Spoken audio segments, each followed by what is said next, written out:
this week I'm going to share how I survived solo parenting for a week, pregnant with a toddler running around, and then I also just want to give an update of some things that have gone on this week. I'm doing this a little bit late because of all the stuff that's been going on, so let's just dive right in. Hi, my name's Olivia, and this is my 14-week pregnancy update video. So if you don't know me already, I have a 15-month-old baby boy, and I am currently pregnant with my second baby, and I like to do things a little bit more natural, a little bit more on the crunchy side of things. And so if you're interested in that, interested in my pregnancy, I'm doing a week-by-week pregnancy update, and so hit the subscribe so you don't miss out on that. My husband went on a golf trip with his dad, and so he was gone for this week, so it's just myself and my son and my pregnancy. And so I just want to share a couple of things that I feel like made it go by really well, really fast. And I honestly, this is sad to say, I feel like, but I honestly feel like it was almost easier to take care of my son and just be by myself than it is when my husband's here. And I will explain why.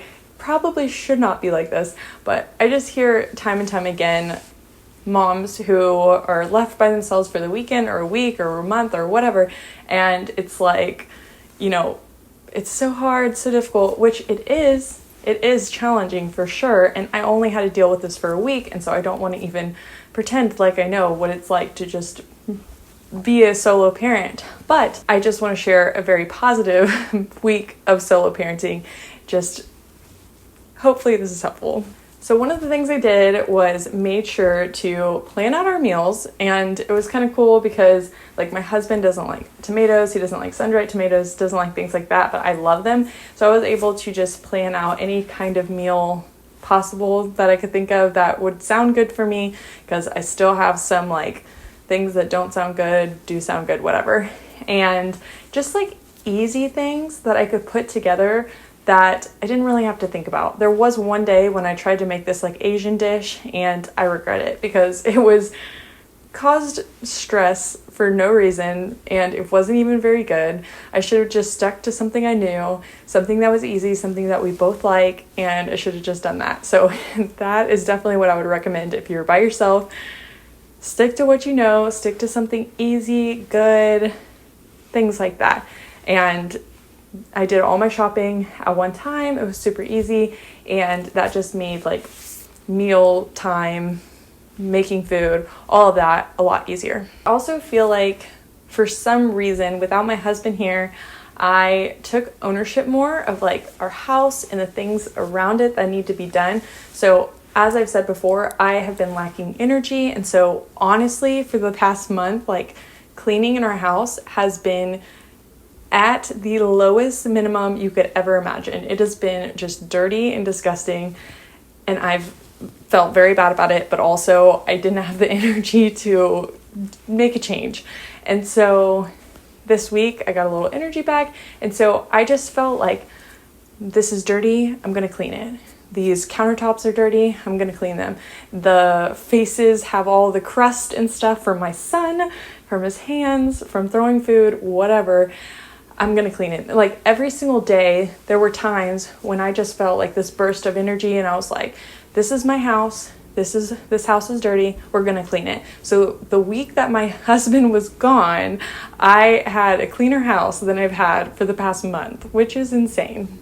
I also took more ownership when it came to like buying things. So if we needed something around the house, I just bought it. And normally, I'm sure normal people do that, but I do not. I like wait and think about it and look at all the options and second guess myself and put it in my cart and then maybe get it, maybe don't get it. Like I do that. And this time I didn't. We went to Costco, I bought myself a Dutch oven, and we made a roast, which I would have never done.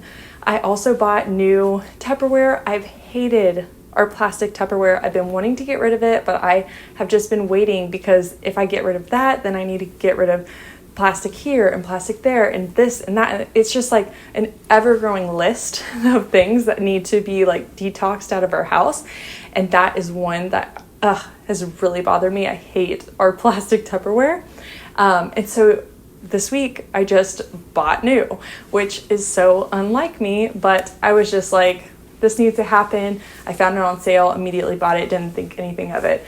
So I know those are like silly examples, but they're just small things that needed to be done. They needed to be taken care of. And for some reason, without my husband here, I didn't feel like I needed to ask him or like talk to him about it. I just did it and it was done. And I felt really good about it. And honestly, I should do that all the time. My husband was very proud of me for making these purchases by myself. He's like, why don't you do this all the time? And I don't know. So that is a goal of mine, to stop second guessing stuff, stop asking for, I don't know, what am I looking for, permission or something? I don't know. But I'm just going to do more and stop second guessing things. So another thing that made life a little bit easier that my husband was gone, which sounds horrible to say, but it is what it is. There were no timelines. So my husband does not work a normal job, and so sometimes he comes home at like 6:30, which is pretty early for him. Sometimes he doesn't come home till 8:30, maybe later. I don't know. So it just always depends, and I always feel the need to, I want to wait for my husband because I want to eat with him every night, and I just don't want to lose that tradition. And so I always wait, and being pregnant and then having to wait to eat, it has not been pretty. It has not been a good thing, and I don't know why I keep doing it. So anyways, with him gone, I would just eat when I was hungry. So we would eat dinner. Maybe we would eat dinner super early because we were hungry at 5 and we just went to bed really early, or maybe we would wait till 7 because we weren't hungry till then, and whatever. Just the timeline was so much easier. Maybe we ate dinner and really early and my son was still playing and we wanted to do something, so we would go to the park. Or we would go to Hobby Lobby and walk around or whatever. Like, there was no timelines. There was no one waiting for us, no one waiting on us. And so that was just kind of easier for some reason, just to do whatever we needed to do. And it just made the time pass so easily and effortlessly. Another thing that's super important to me is making meals from scratch, or mostly from scratch, to the best of my ability. And so I think I put a lot of pressure, but I've never really understood this. And so one day when my husband was gone, I didn't like the meal that I had planned for that day. And I was like, what do? I don't want to go out. I want to make the food in our house, and I just don't know what to do. And so I just was like, what do I like? What does my son like? And we just made breakfast for dinner. Breakfast burritos, whatever. I made this like pumpkin bread thing, and we had our little dessert, and it was great. And that is just not something that I would just whip up with my husband, because I just think that he thinks breakfast for dinner is weird. And I don't know, it was just so simple and easy. And I think I should just stop caring as much about those little things. And if that's what we need to eat, maybe my husband needs leftovers or whatever, that's just what we're going to do, because it's just so much easier, so much more simple, and I don't have to put so much pressure on like our 3-course meals for dinner or whatever, you know? Not that I'm not fancy, I just continuously like to make new things. And so I'm always like looking at a recipe and trying to do the most, which I really don't need to. I could just simplify things, keep things like normal and simple, and just add in like one new meal per week or something like that. I think that would be so much easier and better for my mental stability and just like timing and stress and all that kind of stuff. Something that also helped is I planned for my mother-in-law to come and take my son to the zoo. So I know she's been wanting to do this for a while now, and I am kind of a control freak. I love my son. I love him being here at home with me, and I just frankly don't really trust everyone to take care of my child, to take him places. The car seat situation is annoying, and I'm making excuses, but I just like my son here, and I also don't really trust like what people are going to feed him and things like that. And so I've never let anyone other than my husband take my son anywhere. And so I let my guard down. I let my mother-in-law come and take him for I think she took him to the zoo for like 2 hours, which was nice, so I could do some work while he was gone. So that was nice to just like already have that planned and in place for me to just have a tiny bit of a break. Last thing that was super helpful, especially because I'm pregnant, is I would nap almost every single day when he was taking a nap because I just didn't feel bad about it. I needed that like refresher, and when I woke up it was like almost a new day, and it was just starting another like miniature day with my son. And so I think that just like the little refresher was super helpful. I don't know if I wasn't pregnant and wasn't so tired, maybe I wouldn't do that, but I did not care. I've been napping a lot this pregnancy, but this was like pretty much every single day I took a nap because I just knew I needed it. So this week I started eating meat again, which is really awesome because I needed that protein, and I also started getting a little bit more energy back. I don't know if that plays a role in that or not, but I'm very excited that I'm getting to eat meat again, especially considering I spent so long as a vegetarian, and now that I'm trying to eat meat, I want to be able to. So that is super exciting. I had ribs the last 2 days. I've had roast. I've had a burger. It's great. Another change is I've finally been able to run. So I pretty much from week 9 to week 13, so a month, I was not able to run. Like I just did not feel like I had the energy. I did not feel like I had it in me at all, which I love running. I don't run super far. I've run like 1 to 3 miles max, but I just love going on like little jogs, little runs.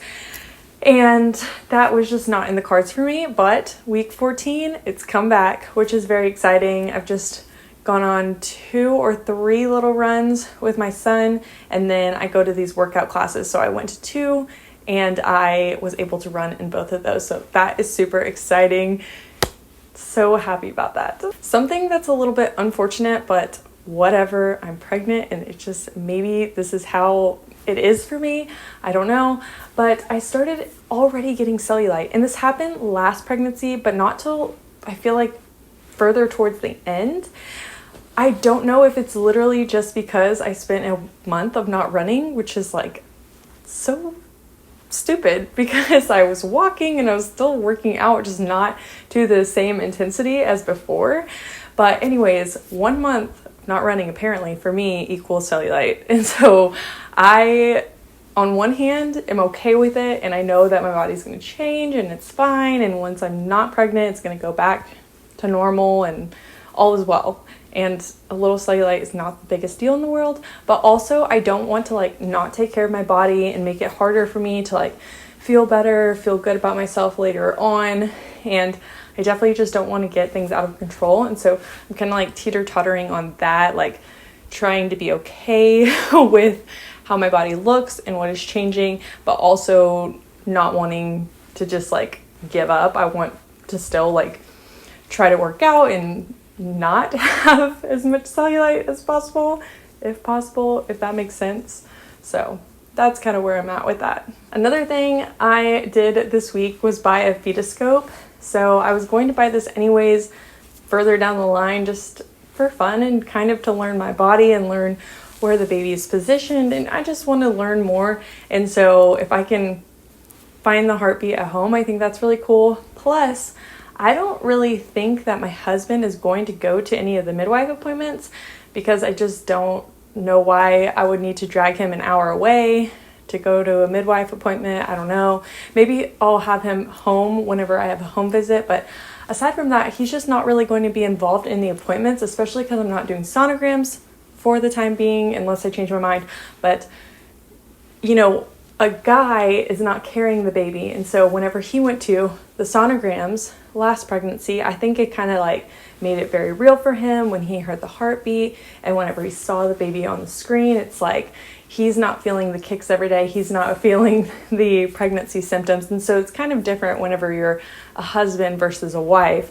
You know, we have a personal connection, we have a baby growing inside of us, and so I think the fetoscope I thought it could play that kind of role, like letting him hear the heartbeat at home and kind of being connected in that way. So I just thought it was really cool. I've been able to find the heartbeat. I believe it's like a very far away, distant, like echo kind of faint heartbeat.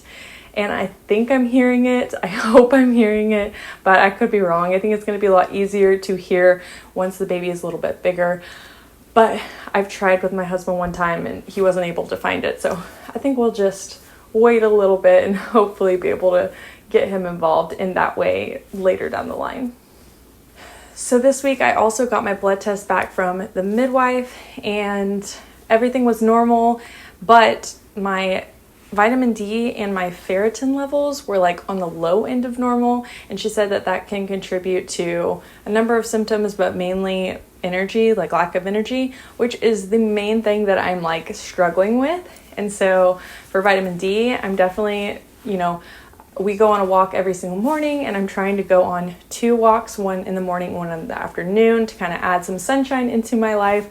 I'm very cognizant of the sun whenever we go play in the backyard, trying to get myself in it as much as possible. And then I'm also doing just like little things like keeping the sunroof like shade down, just in case I can get a little bit more sun whenever I'm driving. So hopefully those things kind of help out with that.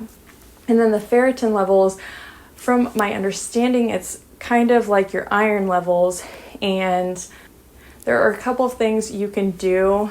One of them being adding beef liver capsules, which I actually already started taking raw beef liver. I'm putting in my smoothies, and I got it from a local farm that I trust. And so just diced it up and putting that raw beef liver into my smoothies and adding that into my diet. And so I already wanted to add organ meat into my life.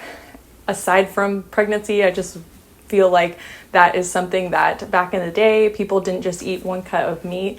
They were eating the full cow, the full goat, the full whatever they had, full chicken.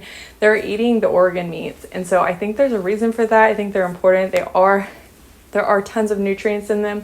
And so I wanted to add them into my life. But then I also knew that during pregnancy, beef liver can be a really great supplement. And I just think that actually consuming it versus taking it in a capsule, like consuming it where it's touching your tongue, although it's masked by my smoothies, so I can't really tell. But I just think that that's a better way to go about it for me personally. And so that is what I'm doing. And I hope that that is going to help the ferritin levels as well. Another thing that she said that I could add was an adrenal cocktail. So about 1 hour after my breakfast, I've been adding in an adrenal cocktail, which is, there's a ton of recipes, I'm sure, for it, but it's about half a cup of coconut water, half a cup of freshly squeezed orange juice, and then I'm adding a full scoop of my collagen protein powder, and then I'm also adding sea salt, so about 1/4 of a tablespoon. Teaspoon? Tablespoon? I don't remember. But anyways, I'm not really measuring it anyways, because I am the worst at measuring, so I just throw some salt in there, whatever. And that has actually really been helping. So if you are low in energy, maybe look into that, because that has just really been a game changer for me. So that is all I have for this week. I hope that that helps if anyone is coming up on a week or weekend of solo parenting. And I'm super excited for next week because I'm going to go into everything I've learned about the world's view of pregnancy and birth versus the Bible's view, God's view of pregnancy and birth, which when I first heard this kind of stuff, my mind was literally blown, and I can't believe I did not know this before my first pregnancy. So super important information. I'm super, super, super excited to share it next week. And so definitely hit the subscribe so you don't miss out on that. And I will see you next week.